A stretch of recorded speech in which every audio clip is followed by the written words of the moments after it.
Arden used to be known as the man who could make buildings touch the sky, an architect with vision, discipline, and a hunger to leave something behind that would outlast him.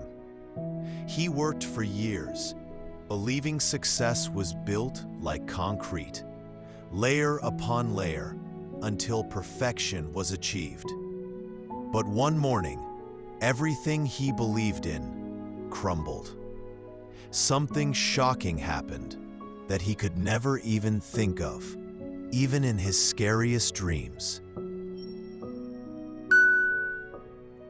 The Grand Cultural Center he designed, his life's biggest project, collapsed just days before opening. No one was hurt, but his career didn't survive the fall, and neither did his confidence. He lost his job. His colleagues stopped calling. Even his own reflection in the mirror looked like a stranger. For months, Arden drifted through the city like a ghost. He rented a small room near an old stone bridge, a place where the world seemed to move on without him. Every morning, he'd sit by the river, sketching silently, as if trying to rebuild himself one line at a time. One day, as he watched workers repairing the cracks of that ancient bridge, an old mason approached him. His hands were rough, his face weathered by decades of labor. The mason looked at the bridge and smiled. "Funny thing about this old thing," he said. "It's been breaking and mending for over 100 years. We patch it, it cracks again, and still it stands." Arden looked up, puzzled. "So, it's not perfect?" he replied. The mason chuckled. "Perfection? That's a myth, son. A structure isn't strong because it never breaks. It's strong because it learns how to stand again."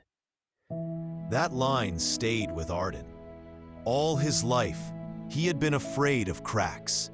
In his work, in himself, he believed failure meant weakness.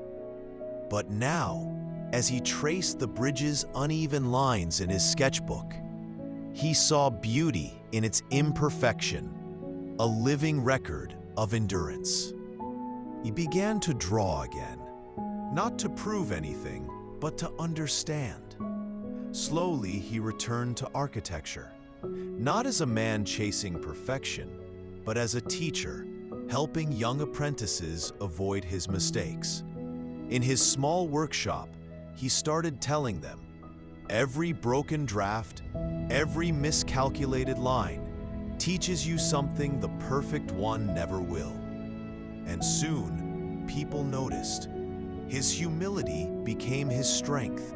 He began designing again, quieter projects, smaller structures, but with greater soul. His sketches weren't flawless anymore, they were alive. When we think of failure, we imagine endings. But more often, failure is the pause between two beginnings. For many adults, like Arden, it's not just about losing a job or a dream. It's about losing the version of ourselves we thought was worthy of love, respect, and meaning. Yet it's in those moments, when everything falls apart, that life hands us its deepest lessons. Failure strips away illusion. It leaves us face to face with our raw humanity. And from that honesty, growth begins. Learning English or any skill is no different. You stumble, mispronounce, forget, and fumble through grammar and mistakes. But every error is a small bridge repair, proof that you're still standing, still learning. Failure, in this sense, is your teacher in disguise.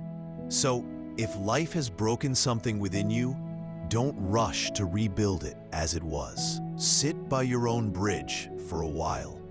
Let time, reflection, and effort fill the cracks with quiet gold. Because the art of turning defeat into growth isn't about avoiding failure. It's about learning to live with it gracefully.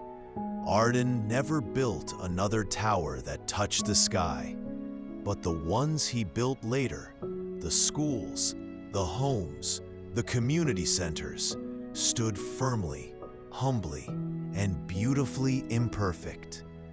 Maybe that's what true strength is, not rising above failure, but building within it, learning from it, and finding peace in the cracks that once frightened us. So, when your plans collapse, remember Arden's bridge, and remember this: the cracks don't mean you failed. They mean you've lived.